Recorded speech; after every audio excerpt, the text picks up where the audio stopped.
Seconds کے ساتھ میں ہوں اسما رحمان۔ آج کی تازہ اپڈیٹ، وزیر خزانہ اسحاق ڈار اور DGISPR کا اہم پریس کانفرنس۔ وزیر خارجہ نے کہا ہے کہ پاکستان کی مسلح افواج کسی بھی جارحیت کا منہ توڑ جواب دینے کے لیے تیار ہے۔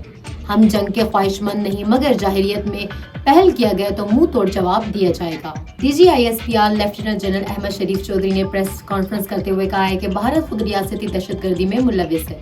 25 اپریل کو بھارتی تربیت یافتہ دہشت گرد عبدالمجید کو جہلم کے قریب بس اڈے سے پکڑا گیا۔ گرفتار ملزم سے 2.5 کلوگرام وزنی بم اور انڈین ساختہ ڈرون سمیت 10 لاکھ روپے بھی برآمد۔ علاوہ ازیں انہوں نے کہا کہ پہلگام واقعے کو 7 دن گزرنے کے باوجود ابھی تک بھارت واقعے پر ثبوت پیش نہ کر سکا۔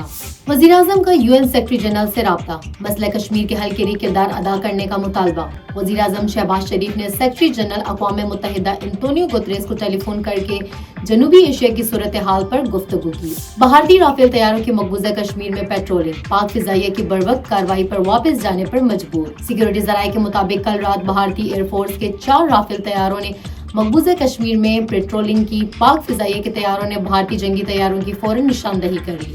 امریکی صدر ڈونلڈ ٹرمپ نے کہا ہے کہ امریکہ اور ایران کے جوہری مذاکرات جاری ہیں اور تہران کے ساتھ ایک حتمی معاہدہ طے پانے کا امکان ہے۔ خیبر پختونخوا میں آج سے طوفانی بارش اور ژالہ باری کا امکان ہے، جس کی وجہ سے الرٹ جاری کر دیے گئے۔ مزید اپڈیٹ کے لیے سنو پختونخوا کے ساتھ رہیے۔